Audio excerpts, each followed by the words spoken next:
Hey guys, so I just wanted to share, I guess, a quick message that I got when I was reading in Jeremiah chapter 31 the other night.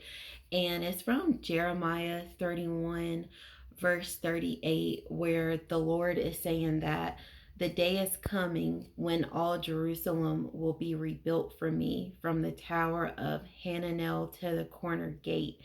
And then after he talks about the entire area of Jerusalem being rebuilt, he says it'll be holy to the Lord, and that the city will never again be captured or destroyed, because he's talking about after the Israelites are exiled and then delivered from that, and then Jerusalem is going to be rebuilt because he's going to let it be destroyed because of their sin, but then he's going to have it rebuilt. And so, like, I was reading that and I was like thinking about the Lord saying there will be a day when Jerusalem will be rebuilt for me. Like, for him, he's saying it'll be rebuilt for him. And I'm like, why does the Lord even care about Jerusalem? Like, he rests his feet on the earth. The earth is his footstool. And the only thing that came to my mind is that he genuinely delights in us.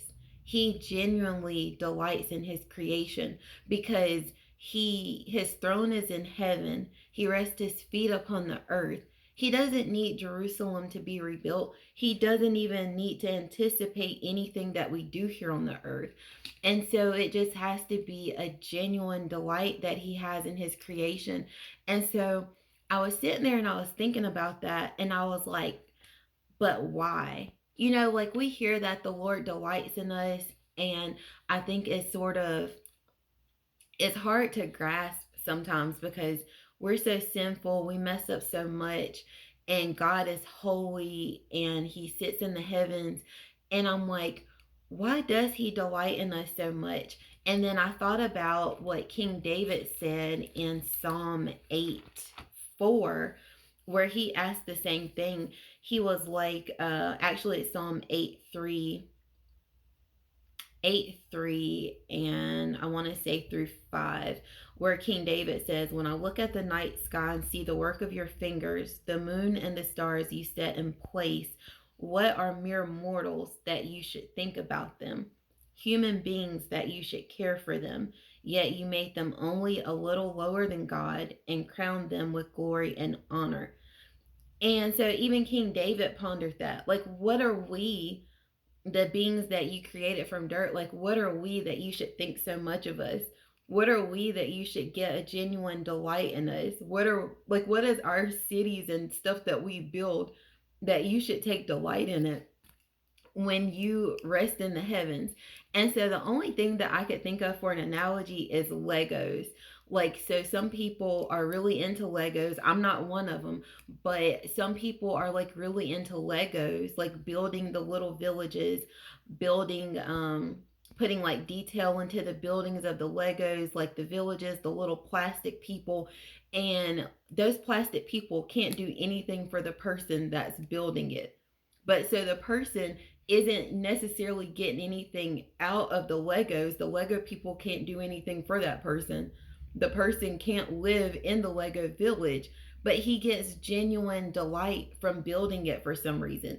And it's just a pure delight in Legos to see a little village come to life, so to speak, and to look at what he's created and just enjoy it for the sake of creating it. So I'm like, well, if a person can delight in Legos and building a Lego village of little plastic people that can't even move, they stick to whatever little pegs you put them on, how much more delight can God have in us that he put his life giving spirit in? And so that kind of made it click for me somehow.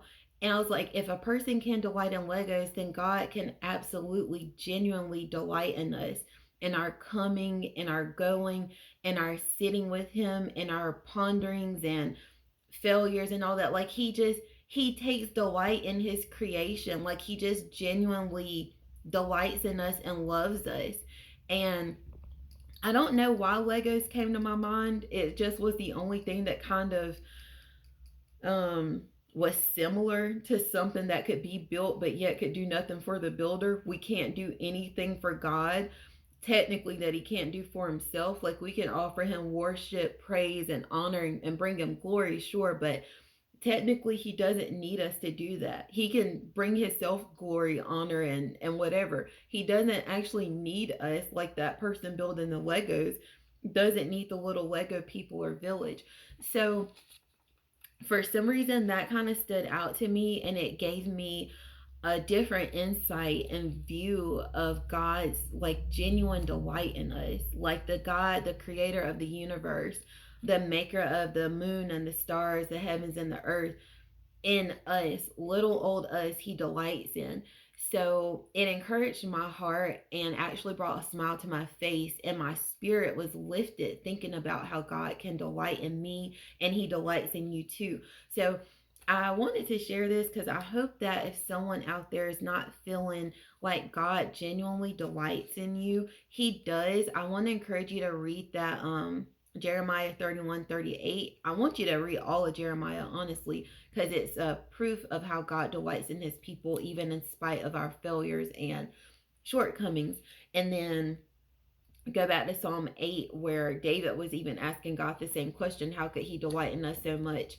And then just kind of think about that. I hope that Lego analogy sticks with somebody else like it has done me. And I hope this video is encouraging, and I hope it helps.